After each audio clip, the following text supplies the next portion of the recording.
മതേതര ഇന്ത്യയിൽ മതവിവേചനത്തിന്റെയും അക്രമോത്സുകതയുടെയും പുതിയൊരു പരീക്ഷണം കൂടി ഹിന്ദുത്വ വിജയകരമായി നടപ്പാക്കിയിരിക്കുന്നു. ഛത്തീസ്ഗഡിലെ ചില ഗ്രാമങ്ങളിൽ പാസ്റ്റർമാരെയും പരിവർത്തിത ക്രൈസ്തവരെയും നിരോധിക്കുന്ന ബോർഡുകൾ സ്ഥാപിച്ചുകൊണ്ടാണ് സ്ഥാപനവൽക്കരിക്കപ്പെട്ട വർഗീയതയുടെ പുത്തൻ രഥയാത്ര.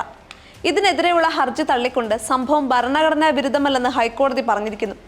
ന്യൂനപക്ഷ വിരുദ്ധ ആൾക്കൂട്ട വിചാരണക്കാരും കൊലപാതകികളും ദളിത് ആദിവാസി പീഡകരും നിർബന്ധിത ഗർഭാപസിക്കാരുമൊന്നും നിരോധിക്കപ്പെട്ടിട്ടില്ലാത്ത രാജ്യത്തെ ഈ വിധി സുപ്രീം കോടതിയിൽ ചോദ്യം ചെയ്യേണ്ടതാണ്. പക്ഷേ ഒരു മുന്നറിയിപ്പുണ്ട്. ഹിന്ദുത്വയുടെ ഈ അധിനിവേശത്തെ ചെറുക്കേണ്ടത് മറ്റ് വർഗീയതകളെയും തീവ്രവാദത്തെയും ഒപ്പം നിർത്തിയല്ല. അവസാനം അവർ നിങ്ങളെ തേടിയെത്തുന്ന ഫാസിസ്റ്റ് വിരുദ്ധ കവിവാക്യങ്ങളെ ദുരുപയോഗിക്കുന്നവർ വർഗീയ തീവ്രവാദത്തിന്റെയും പിന്തുണക്കാരുടെയും ഭീഷണി കലർന്ന പ്രലോഭനത്തിന് ചെവി കൊടുക്കരുത്.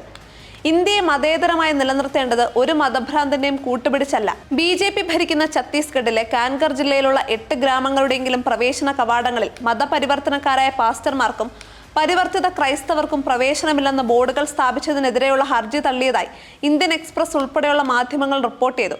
നിർബന്ധിത മതപരിവർത്തന നിരോധന നിയമം നടപ്പാക്കിയവർ അതിന്റെ സാധ്യതകളെല്ലാം ഉപയോഗിച്ച് ക്രൈസ്തവരെ വേട്ടയാടുന്നതിനിടെയാണ് നിയമത്തെ പുതിയ തലത്തിൽ എത്തിച്ചിരിക്കുന്നത്. ഇതിനെതിരെ കാൻഗർ ജില്ലയിലെ ദിഗ്ബൽ താണ്ടി എന്നയാളാണ് കോടതിയിലെത്തിയത്. ഒക്ടോബർ 28-ന് chief justice Ramesh Sinha, justice Bidu Dattaguru എന്നിവരടങ്ങിയ ഛത്തീസ്ഗഡ് ഹൈക്കോടതി ഡിവിഷൻ ബെഞ്ച് അവിശ്വസനീയമായ പരാമർശങ്ങളോടെ പൊതു താൽപര്യ ഹർജി തള്ളി. പ്രലോഭിപ്പിച്ചോ വഞ്ചനാപരമായ മാർഗങ്ങളിലൂടെയോ നിർബന്ധിത മതപരിവർത്തനം തടയുക എന്ന ഉദ്ദേശത്തോടെ ഗ്രാമസഭയെടുത്ത തീരുമാനം പെസ നിയമത്തിന്റെ അടിസ്ഥാനത്തിൽ ഭരണഘടനാ വിരുദ്ധമല്ലെന്ന് കോടതി നിരീക്ഷിച്ചു.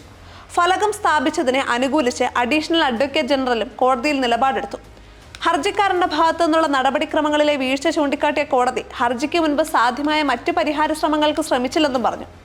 പക്ഷെ നിർബന്ധിത മതപരിവർത്തനം തടയാൻ നിയമമുണ്ടെന്നിരിക്കെ ആദിവാസികളെ ഗർഭാപസി എന്ന പേരിൽ മതപരിവർത്തനം നടത്തുന്നത് വ്യാപകമായിരിക്കെ നിരോധനം ക്രൈസ്തവർക്ക് മാത്രമാണ്. ക്രൈസ്തവർക്കെതിരെയുള്ള ആക്രമണങ്ങളിലെല്ലാം പോലീസും മറ്റ് സർക്കാർ സംവിധാനങ്ങളും സംഘപരിവാറിന് അനുകൂലമായി മാത്രം നിലകൊള്ളുന്നതിനിടെ കോടതിയിൽ നിന്നുള്ള പരാമർശം ക്രൈസ്തവരെ ഭീതിയിലാഴ്ത്തിയിരിക്കുകയാണ്.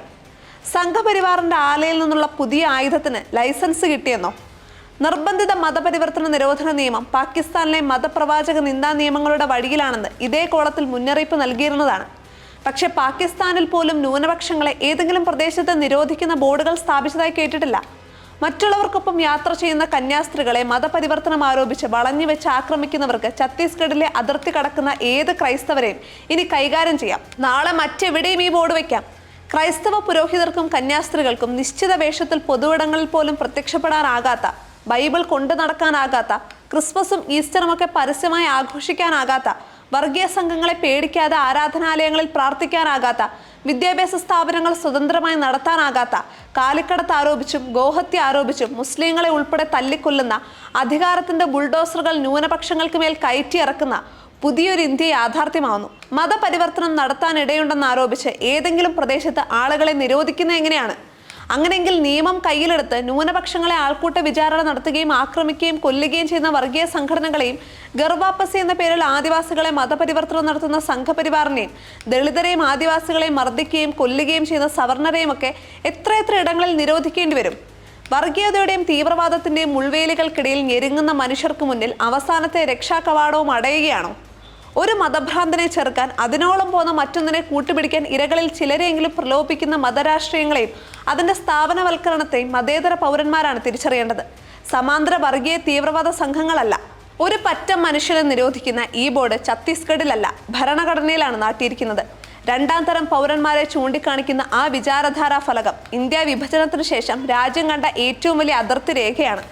വിഭജനത്തിന്റെ ചോര പൊടിയുന്ന മുന്നറിയിപ്പ് വായിച്ചു മടങ്ങുന്നവർ ചോദിക്കുന്നു, ഞങ്ങളുടേതുമല്ലേ ഇന്ത്യ?